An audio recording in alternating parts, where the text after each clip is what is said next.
여호수아 24장입니다.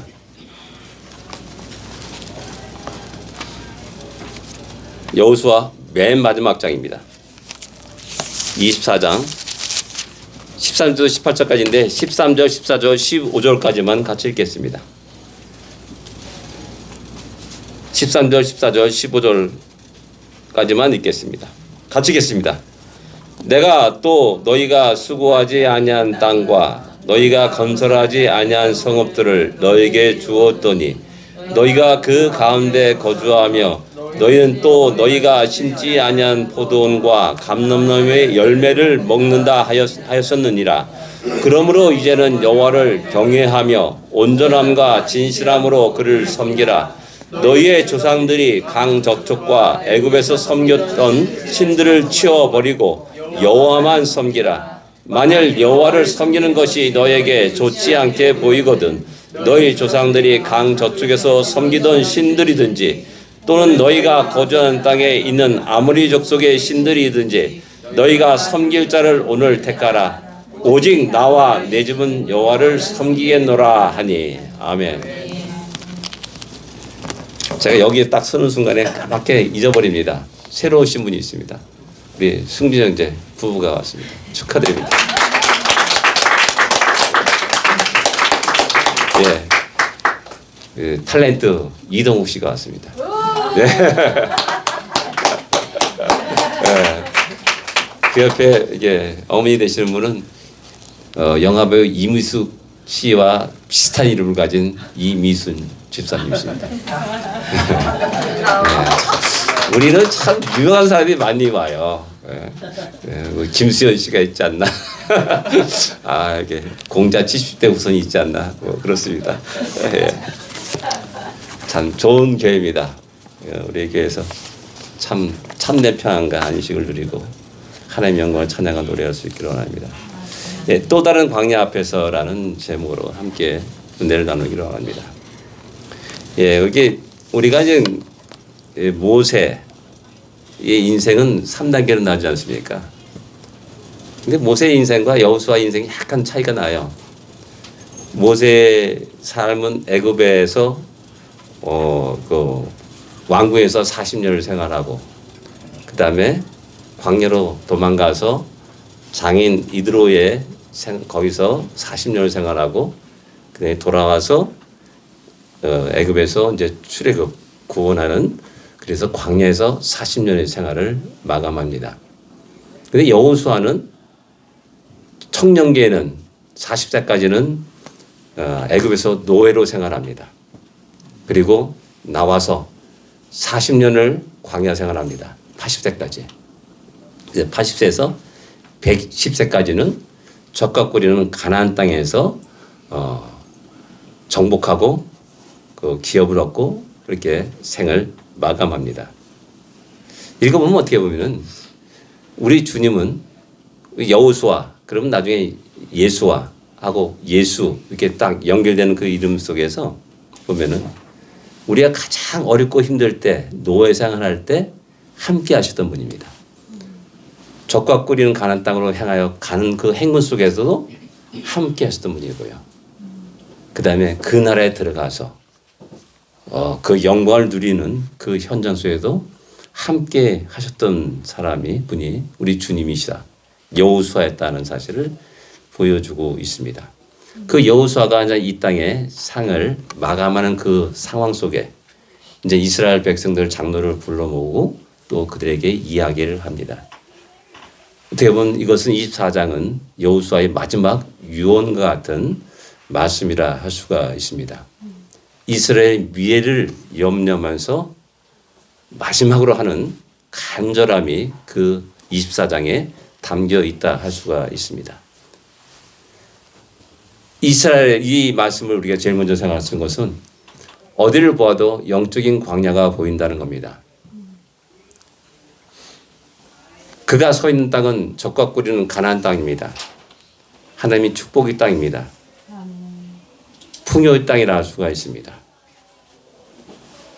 그러나 여호수아의 눈에는 또 다른 광야를 보고 있다는 사실입니다. 왜냐하면 어디를 둘러보아도 영적으로 풍성함을 발견할 수 없습니다. 이방인이 득실거리는 땅입니다.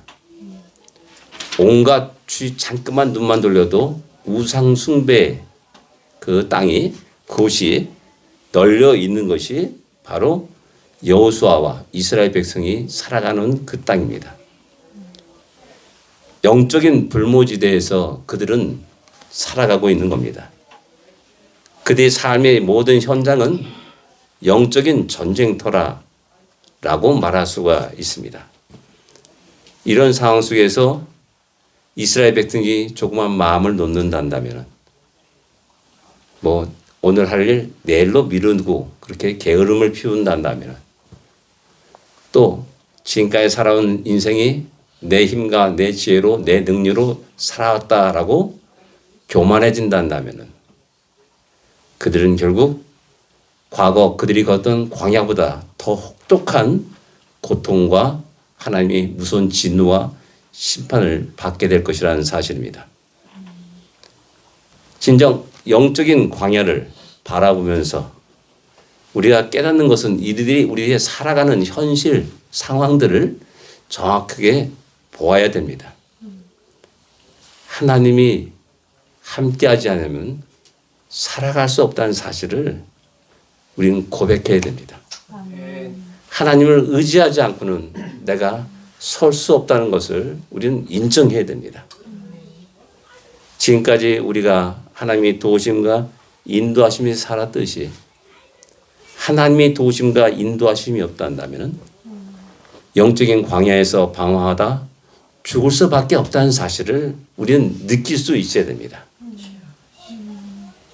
교만하여서 내 힘과 내 지혜로 살아가려고 발버둥 친다면 반드시 정령 실패하고 넘어질 수밖에 없고 죽을 수밖에 없습니다. 이것이 바로 가나안 땅입니다.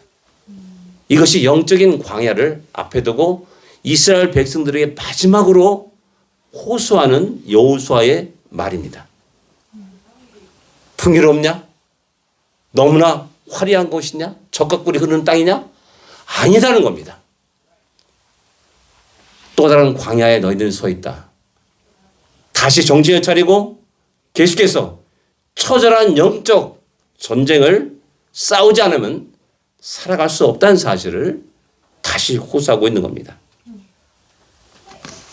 이 영적인 일에 소홀히 하게 되면은 자신도 알지 못한 새에 조금씩 영적으로 메말라고 하는 가정을 갖게 됩니다.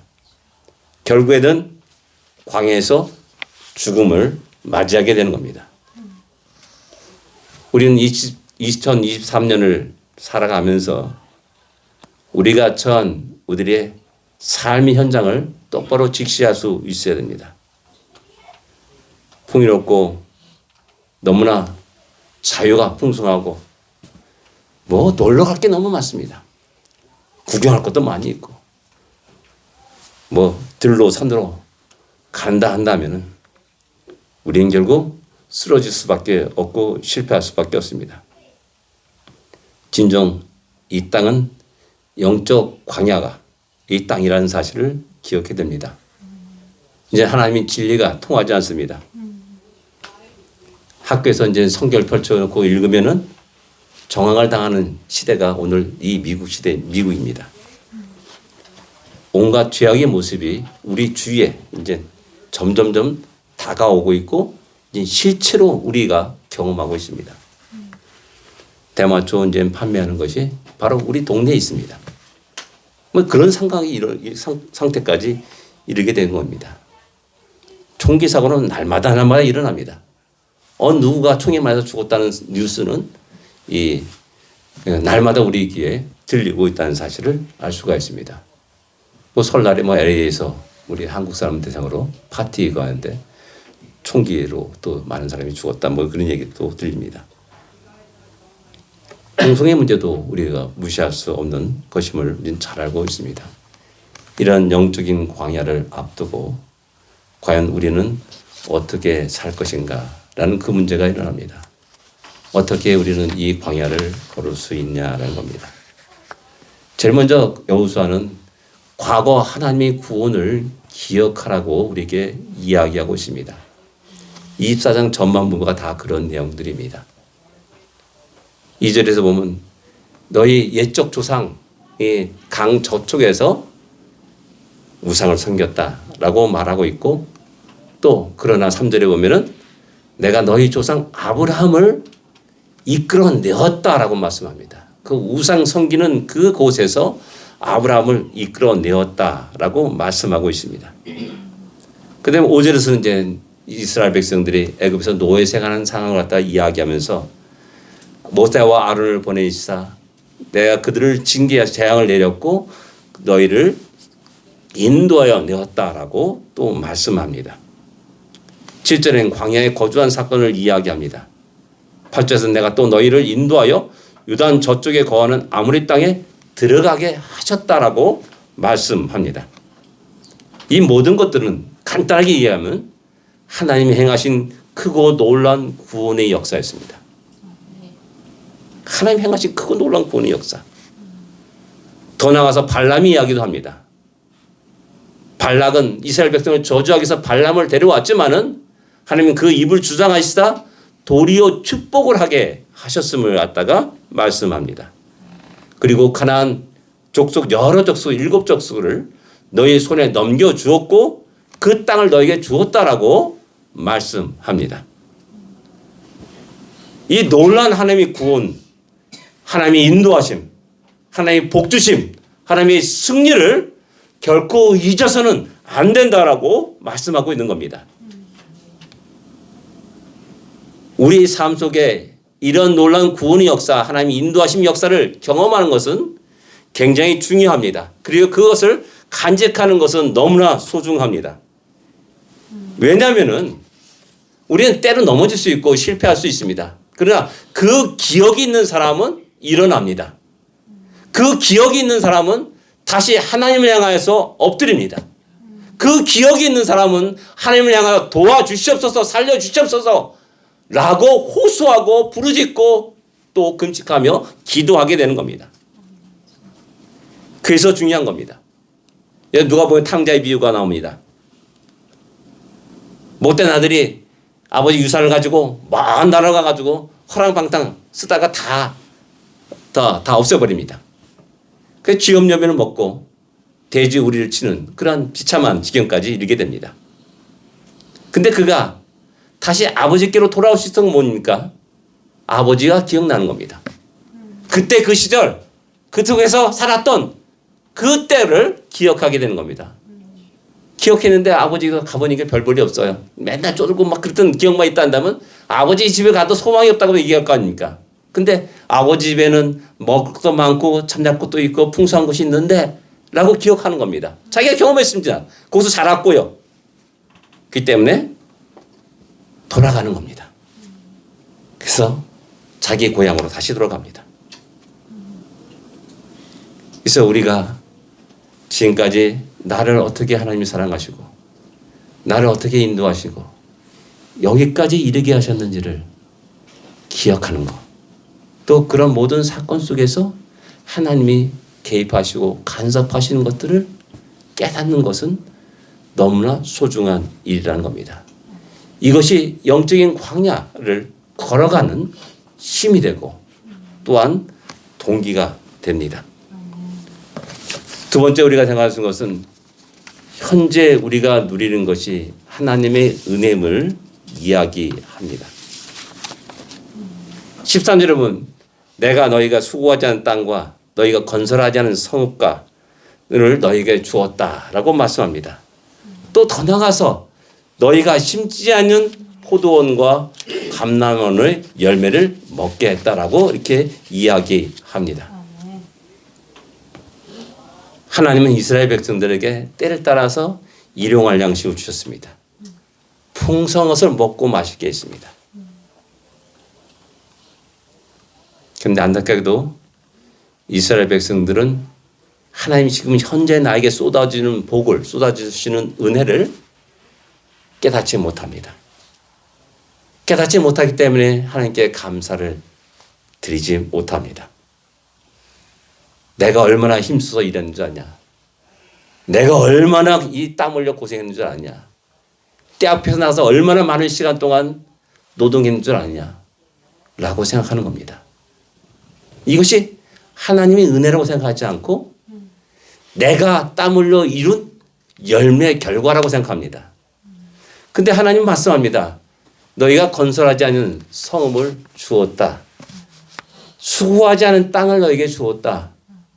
너희가 심지 않은 포도원과 감람원을 주었다. 라고 하나님 말씀합니다. 모든 것이 하나님이 주신 은혜라는 사실을 갖다가 분명히 알아야 되는데 어리석은 이스라엘 백성들은 그것을 알지 못하고 불평과 원망을 쏟아놓고 내가 갖고자 하는 것이 100이면은 하나님 주신 것은 10밖에 안 돼요. 그럼 뭐래요? 불평과 원망하는 겁니다. 그래서 늘 언제나 그들은 언제나 하나님의 무서운 진노와 심판 아래 있게 되는 것이죠. 하나님은 그들에게 최선을 주었습니다. 그것을 알지 못하고 불평과 원망하는 것. 그것은 결국 우리들의 현재의 복을, 미래의 복을 뻥 차버리는 그런 어리석은 일이라 할 수가 있습니다. 그들은 광야 생활하는 동안 현재 그들은 아침에 일어나서 만나를 먹습니다. 뭐 점심도 먹었는지 모르겠는데 하루 종일 만나를 먹습니다. 현재 그렇습니다. 배고픔이 없습니다. 영양식조도 없습니다. 충분했습니다. 그들이 살아가는 모든 것에 광야를 걷는 것에 부족함이 없이 충분했습니다. 만나를 먹는 그 현장 속에 그들은 불평과 원망을 했습니다. 그들이 날마다 불과 구름으로 자신을 인도하는 그 하나님의 인도하심을 보고 확인할 수 있었습니다. 그럼에도 불구하고 그들은 조그만 어려움이 있을 때, 조그만 부족함이 있을 때 불평과 원망을 쏟아놓기 시작하는 겁니다. 감사치 못합니다. 그러니까 그때마다 하나님은 진노하셨습니다. 그때마다 그들을 심판하셨습니다. 그래서 수많은 사람들이 광야에서 엎드려 죽어갔습니다. 제가 오늘 여러분들에게 간절히 얘기합니다. 항상 기뻐하라, 쉬지 말고 기도하라, 범사에 감사하라 라는 이 말씀을 그냥 달달달 외우는 그런 스쳐 지나가는 말씀만 생각하지 마십시오. 오늘 현재 나의 이런 상황 속에서 감사를 드리지 못하는 것은 그런 사람은 하나님의 복을 기대할 수 없습니다. 하나님은 그런 자들에게 절대 복을 주시지 않습니다. 그렇다면 역으로 우리가 하나님의 복을 받기 위해서는 그걸 원한다면 나의 오늘 현재 모든 상황 속에서 하나님의 손길을 발견하고 하나님의 인도하심을 발견하고 하나님의 역사심을 발견하고 그 하나님께 감사와 찬양과 영광을 돌리는 그런 우리가 되어야 됩니다. 하나님께서 우리에게 주신 것들을 다시 한번 돌아볼 수 있기를 원합니다. 내가 살아있잖아요, 지금. 건강하잖아요. 이것보다 더 좋은 게 어디 있습니까? 살아있게 일할 수 있고 건강하게 일할 수 있고 또 내일의 소망도 있는 겁니다. 죽은 자에 아무 소망이 없지 않습니까?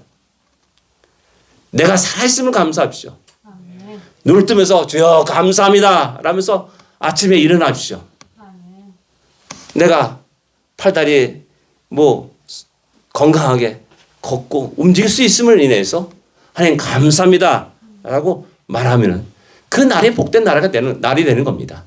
하나님 그 날을 복을 쏟아 부어주시는 겁니다. 건강이 안 좋을 때도 감사할 수 있어야 됩니다. 나이 역시 참 연약한 존재구나 라는 사실을 깨닫게 됩니다. 그러기에 함부로 장담하지 않고 겸손히 나이 나된 것은 하나님의 은혜라는 사실을 고백하면서 살아가게 됩니다. 특별히 우리 모두는 서로에 대해서 감사할 수 있어야 됩니다. 우리의 만남에 대해서 감사할 수 있어야 됩니다. 이 땅에 인구가 몇 명인가? 60억이지 않습니까? 60억이라지 않습니까? 그 60억 가운데 여러분, 저와 여러분들이 만나게 된 겁니다. 이거 기적입니다. 기적. 얼마나 감사한지 모릅니다. 그래서 주 안에서 또 만났습니다. 함께 기도하며 격려하면서 이 공간 속에서 함께 하나님의 영광을 찬양합니다.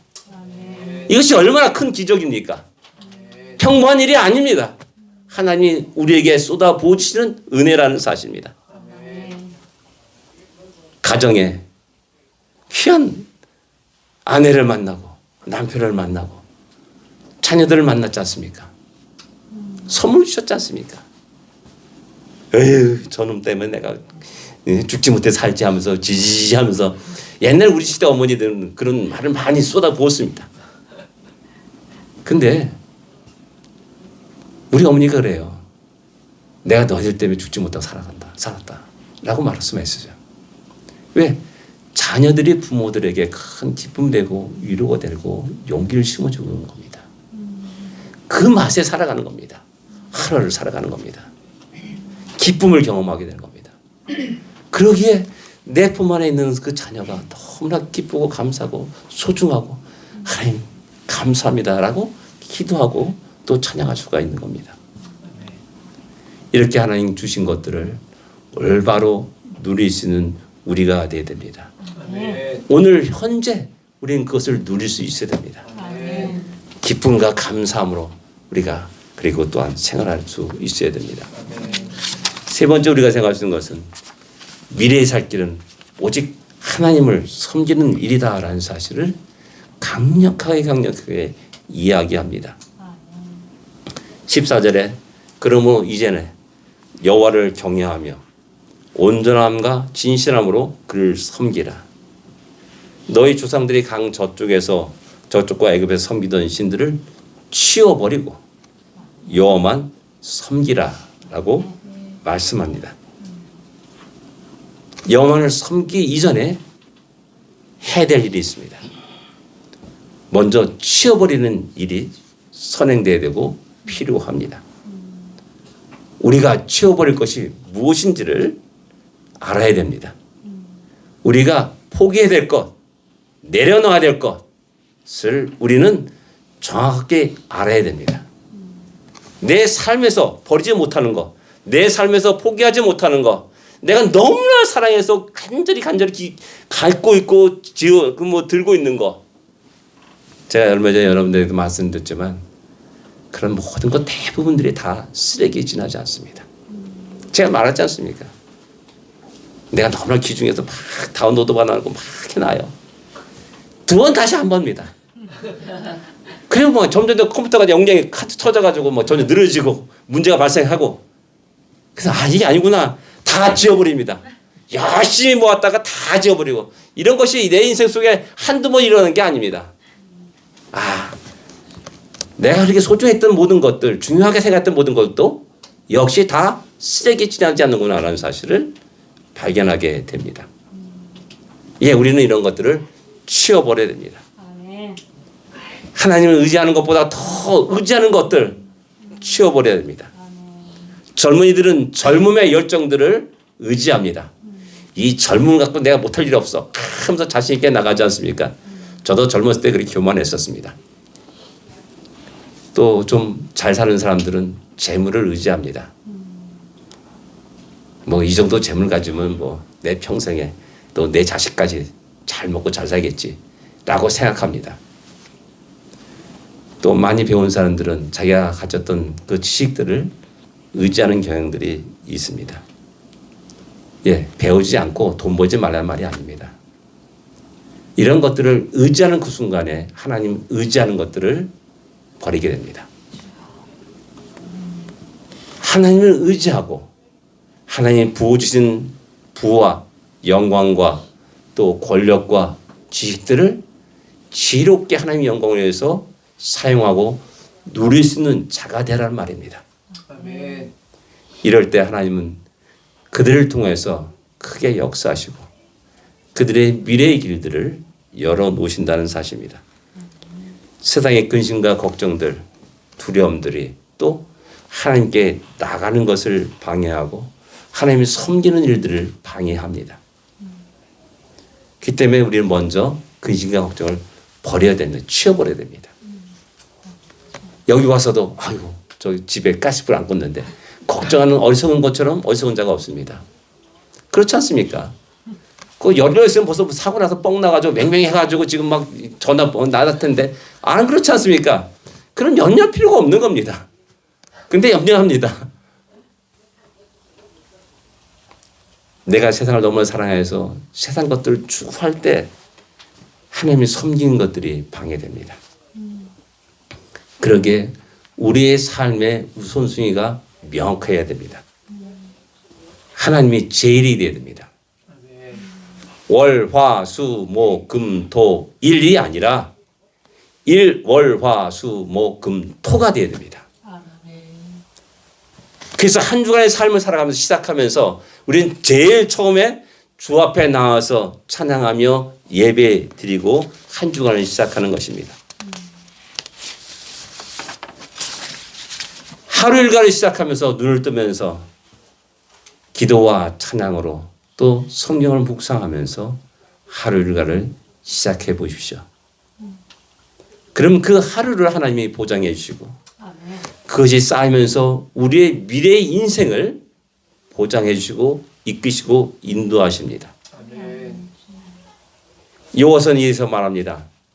너희가 섬길 자를 선택하라 라고 말씀합니다. 여호수아는 그 모든 것에 자신 있습니다.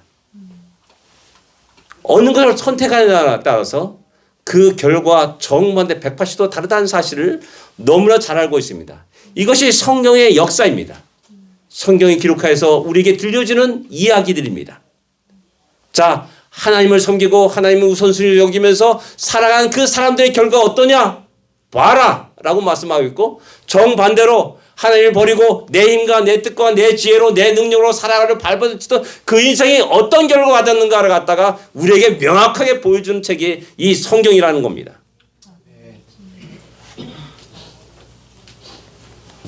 오늘 현재 다시 한번 우리는 이 사실을 깨닫고 다시 한번 오직 하나님만을 섬기면서 우리의 미래를 주 앞에 맡기고 주의 인도하심에 따라서 한 걸음 한 걸음 뚜벅뚜벅 믿음의 발걸음을 내딛는 우리가 되기를 원합니다. 세상이 아무리 변할지라도 이 진리는 변함이 없습니다. 천지개벽이 일어난다 할지라도 우리의 살 길은 오직 하나님만을 섬기는 것이라는 사실을 기억해야 됩니다. 우리의 삶의 모든 것에 우선순위를 두는 것이 우리의 살 길이라는 사실을 기억하고 오늘 하루하루 순간순간을 주 앞에 드릴 수 있는 진정 지혜로운 우리, 진정 복된 우리가 되기를 기도합니다. 기도하겠습니다. 우리는 또 다른 광야 앞에 서 있습니다. 어떻게 이 광야를 걸을 것입니까? 다시 한번 과거를 돌아보면서 하나님이 어떻게 우리 가운데 일하시고 우리를 구원하시고 우리를 인도하셨는지를 기억하고 첫사랑의 그 구원의 기쁨을 기억하며 잊지 않는 우리가 되기를 위해서 기도할 줄 압니다. 오늘의 삶 속에서 하나님이 가장 적절한데 가장 최선의 것으로 베풀어 주시고 은혜를 주심을 깨닫고 늘 언제나 하나님께 감사와 찬양과 영광을 돌리는 오늘 현재가 되기를 기도할 줄 압니다. 또한 오직 하나님을 섬기면서 우리의 미래를 주께 맡기고 믿음의 승리하는 우리가 되기를 위해서 기도하기를 원합니다. 기도하겠습니다.